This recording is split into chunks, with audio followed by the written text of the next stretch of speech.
This is Hidden Killers Live with Tony Bruschi, Stacey Cole, and Todd Michaels.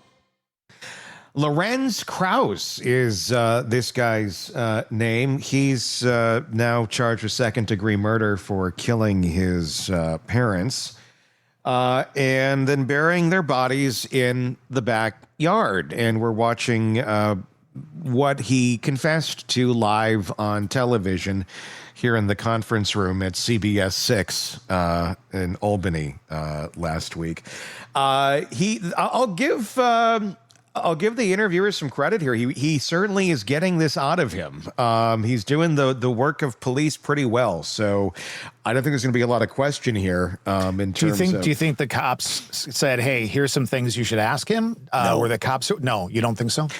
This guy, from what it sounds like, he just showed up at the TV station. Wow. Can you imagine? I don't know what the interviewer guy's name is, and I'm not trying to denigrate. I want to call him Herb. He seems like a Herb. He feels like a Herb. It's like Herb Maxwell and the latest on the 6-team investigates. You know, he's probably sitting at his cubicle, and then they're like, that Kraus guy, he's in the entry right now. He wants to talk to somebody.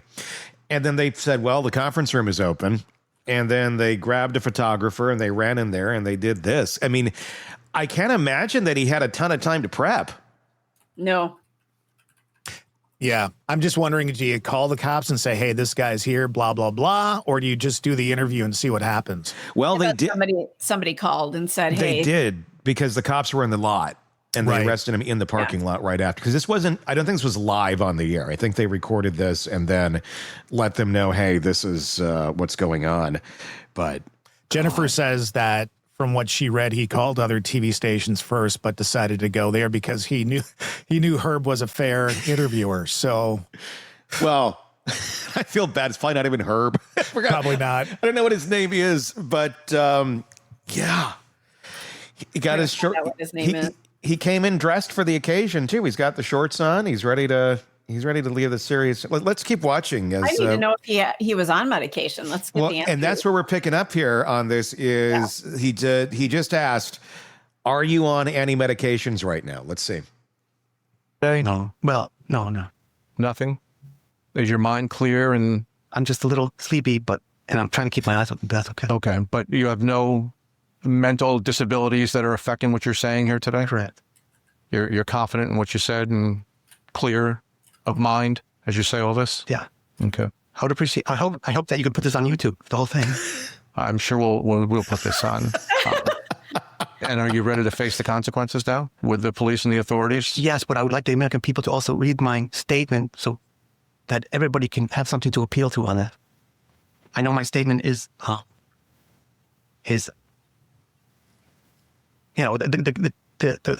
I'm not really concerned about the police or the courts or anything. There's something much bigger in life, and we have to deal with the big things in life. Okay. But again, just to be certain, in 2017, you took your father's life. Correct. And then moments later, or a short time later, you took your mother's life on that same day. Right. But well, that's the thing. It was late at night, and it was like late evening on one day into early morning night. So within hours of each other. Right. What did you do between the taking of your father's life and the taking of your mother's life? Trying to remember, because there was. I had a ham sandwich. Yeah. Kmart one. I don't Kmart Did you sit with your mother? Were the three of you together in one room? Before they died, my father was here, my mother was here, and I told them what happened to me and my sister. And after she died, my sister died in the house too, because when she died from the cancer. But she died in May of 1988, and then in that fall was I was doing my 11th grade now then, and there was I had to do a paper in a big test, so I did an overnighter to do that test, and then tried to do a second overnighter to finish that paper or something. And I crawled into bed at like 2:45 in the morning, and sometime then after, I popped out of my body, and I started floating up to the Here ceiling. we go. I saw the Okay. nooks and crannies. Here we go. I acknowledged that the nooks and crannies of the ceiling, and then the whole world disappeared. And I was in this big black void, and things was rushing by, and then I saw my sister in a doorway in profile. You know, after that, it was like a near-death experience kind of thing. Mm-hmm. And so I told my parents about that experience, and I told them, go find Rosa. My sister's name was Rosa. And so my father just died quickly, so quickly. God, his connect the dots are everywhere. And you know. No, we don't know. And then again, just take me through after your mother died.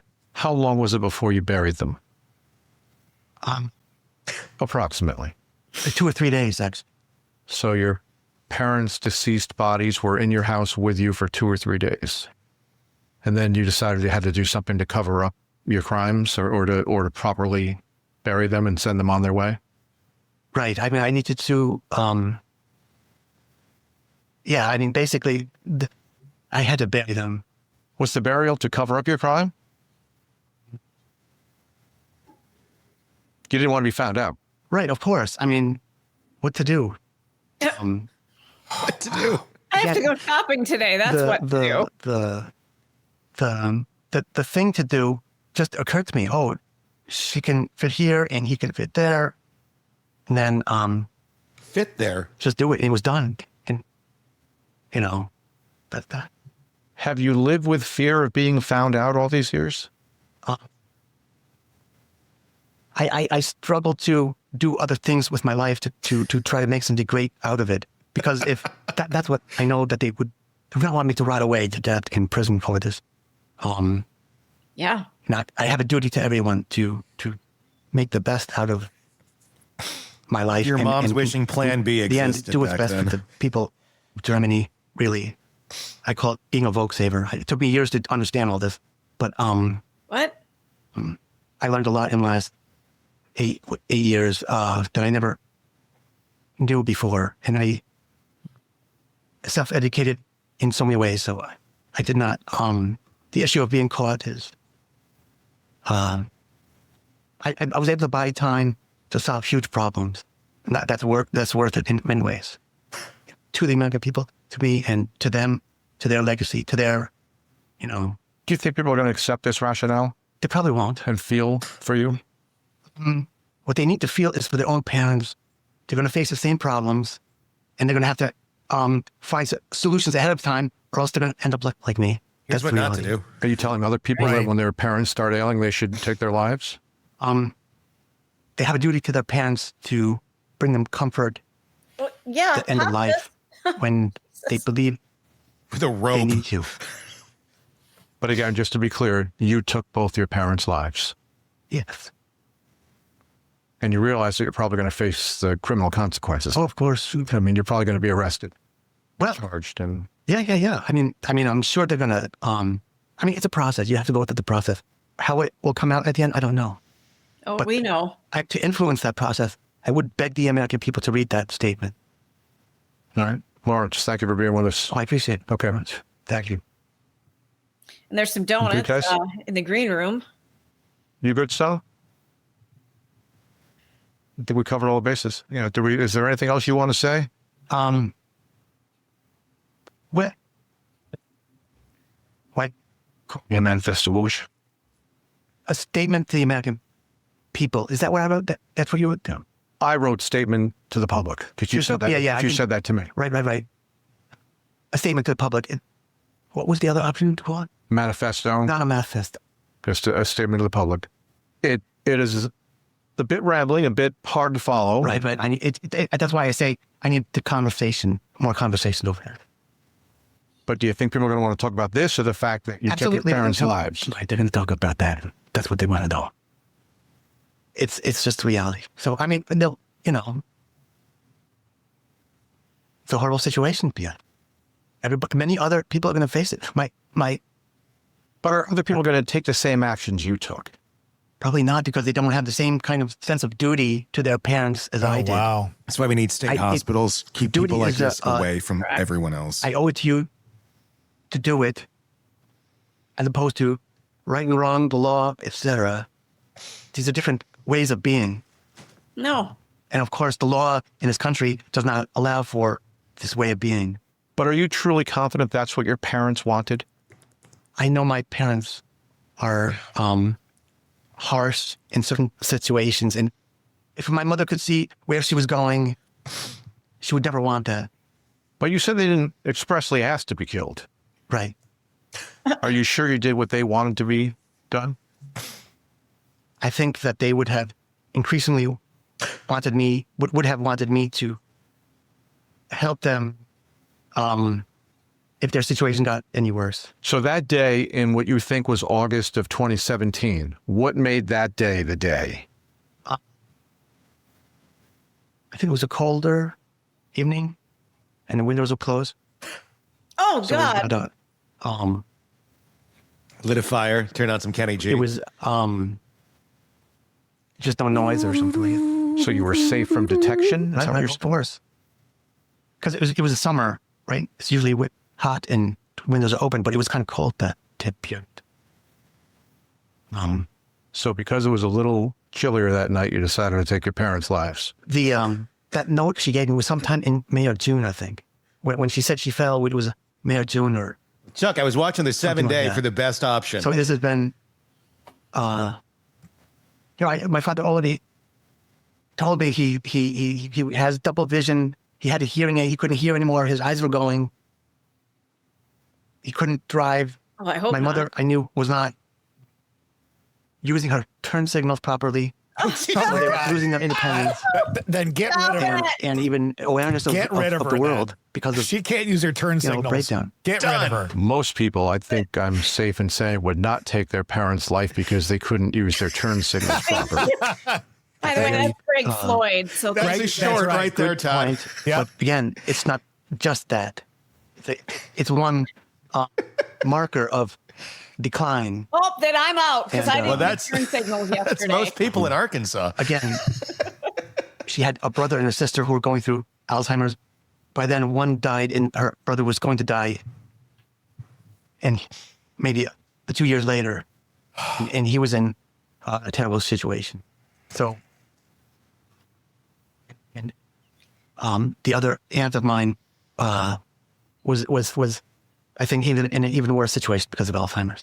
But I never visited her because women tend to want to be remembered for their beauty when they're young. So I didn't visit her for that reason, but I also never Abandoned her. knew enough to visit where she was or anything like that. But again, you feel like it was your role to, some might call it playing God, deciding on their lives. It was fair for you to do that? So if the decision is going to be made, it's going to be a plain God decision. And truly, we lived through this COVID thing. Cuomo is, there's probable cause to arrest Andrew Cuomo for thousands of deaths because it's on the record that he sent people into nursing homes for a certain reason. And there was a report that people died as a consequence. That's probable cause.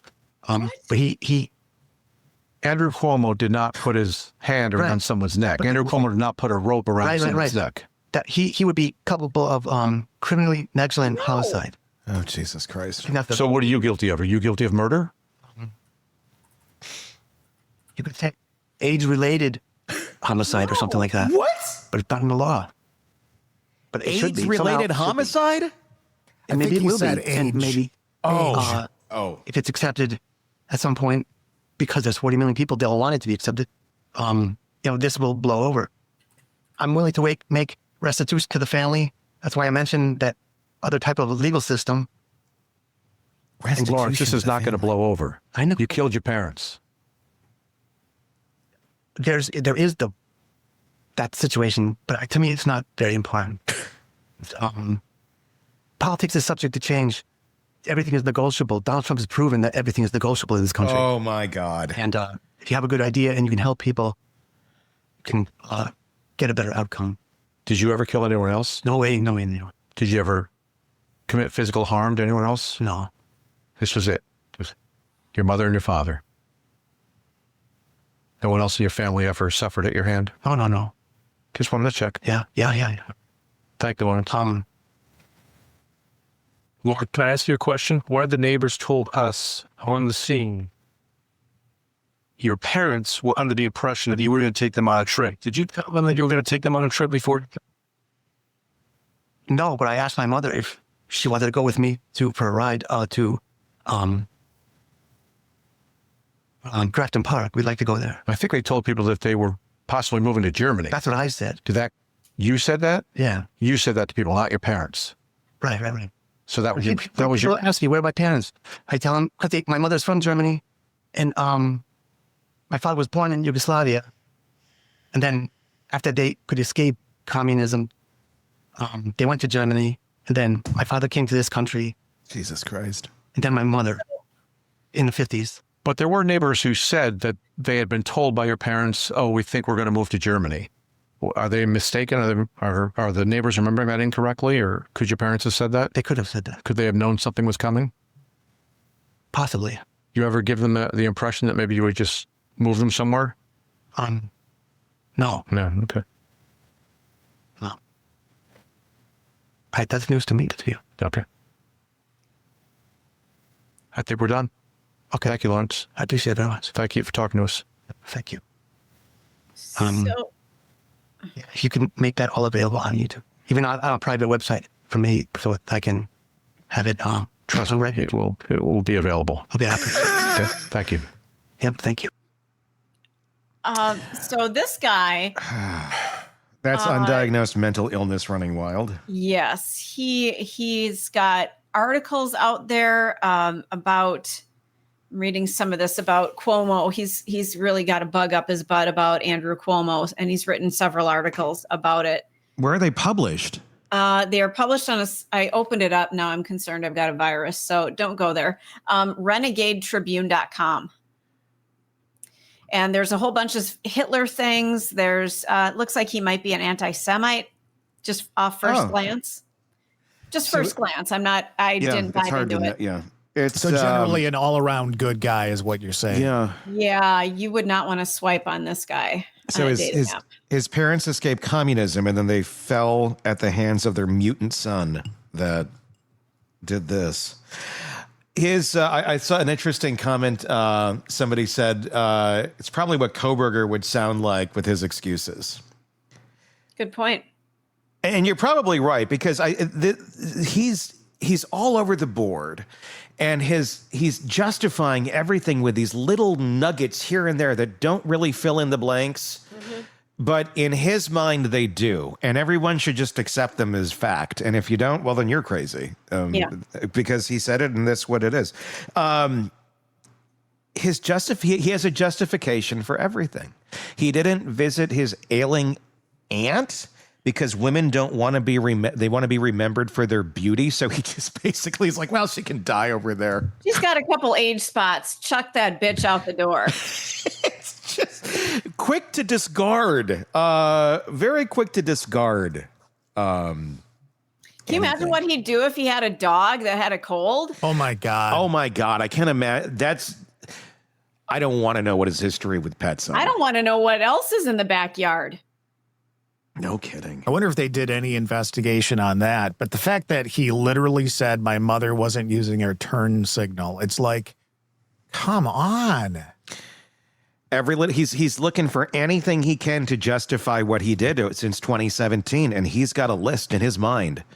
Well, he's had plenty of time to think about it. Holy crap. Because he doesn't have one solid answer for this, he's created a cumulative list that he believes all these little things added up equal justification for what he did.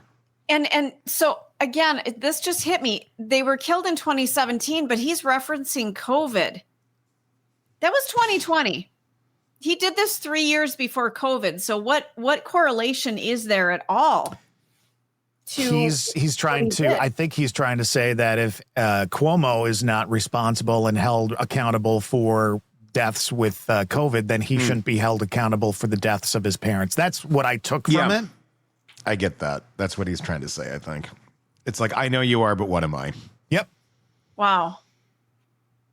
This is a very, very sick man. But Tony, to your point about the state hospitals, I'm not sure that prison is the best place for somebody like this. No, This man he's is mentally delusional. ill. This is a mentally ill human being. Yes. There is, and he probably has been his whole life. Well, and especially referencing something that happened when he was 16. Yeah. He's been traumatized from a very early age. Yeah. This And is probably didn't get help.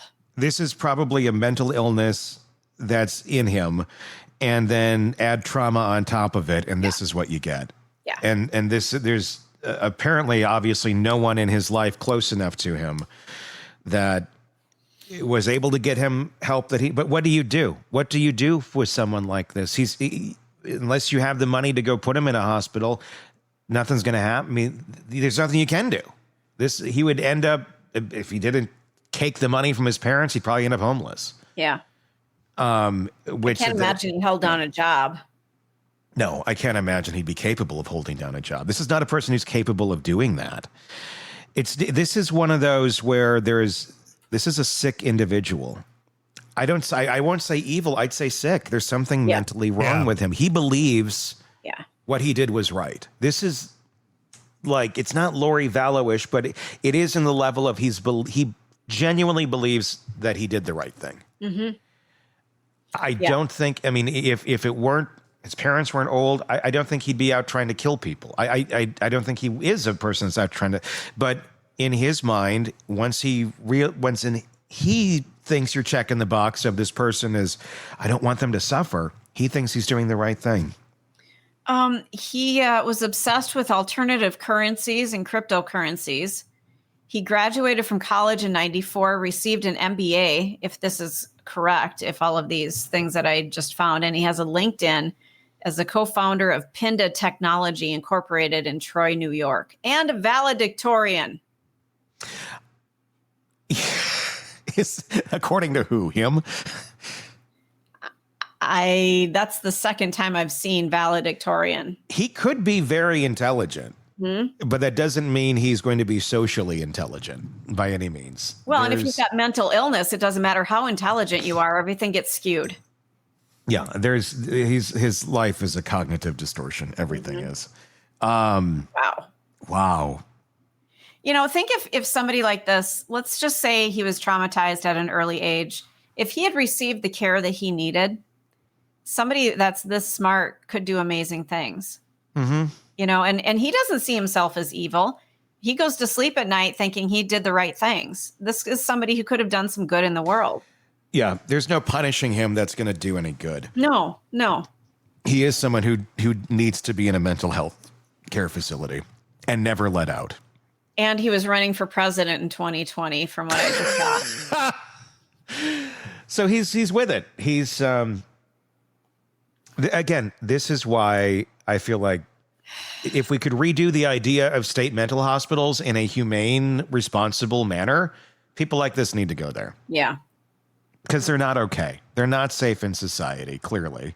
And who knows? I mean, had it not been for the money, who's the next person he was going to deem that should be gone? Yeah. You know, the neighbor he saw going to the grocery store and that bitch didn't use the turn signal. It was her time to go. Hey, Mrs. Krebs, I saw you didn't do the turn signal. Can I help you with your groceries? And then before you know it, you know, there's fucking fishing line around her neck.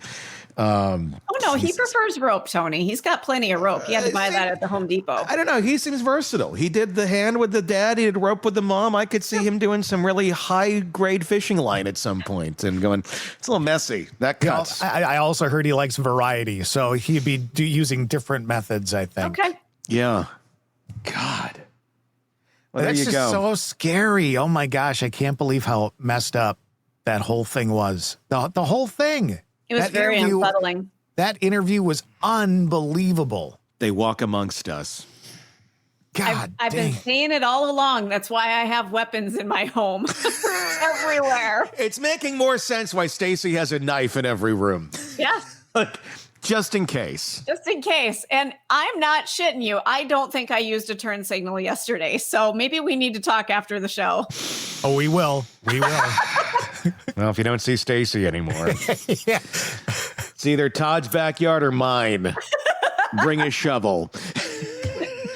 Well, we have to make sure that it's a little bit colder out. It's 80 degrees today. Yeah. So. I mean, it's like 70 degrees here today, so I'm safe. Yeah. We got to wait for a chilly day, and Yeah, then it'll good. be justified. Good for a few more weeks. Oh, my God. Tell us what your thoughts are in the comment section on this guy on YouTube. If you're not already there, search Hidden Killers with Tony Bruschi. Be sure to press subscribe, whatever podcast platform you're listening to us on, so you don't miss any of the craziness that we're watching for you every single day right here at the Hidden Killers podcast. I should make a note. There is a new documentary that is out as of today, as of recording, 9/29 of 25. The Ellen Greenberg documentary on Hulu is now available. And I know I sent you guys a message earlier saying, let's all watch this. What is it called? Hulu. Because there's what is it called? Death in Apartment 603. What happened to Ellen Greenberg? It's a 3-parter. It's going to be interesting. Episode 1 is called Homicide or Suicide. Episode 2, The Strangest 911 Call I've Ever Heard. And then the Greenbergs versus the city of Philadelphia, I believe. There hasn't really been a lot of big docs on this. Nancy Grace has a book that's coming out on it, too. So I hope some light is finally shed on this case, and maybe something actually happens with some pressure being put on it. Because if you've watched that case at all, you know just how bizarre it is. So we're going to watch that, and then I think on Wednesday we'll talk about it in greater detail. So if you'd like to watch along with us, then you'll know what we're talking about coming up on Wednesday. That's available on Hulu right now. All right, that's going to do it for us today. Until next time, for Stacy and Todd, I'm Tony Bruschi. We will talk again real soon. Want more on this case and others? Then press subscribe now and don't miss a moment of true crime coverage from Tony Bruschi and the Hidden Killers podcast.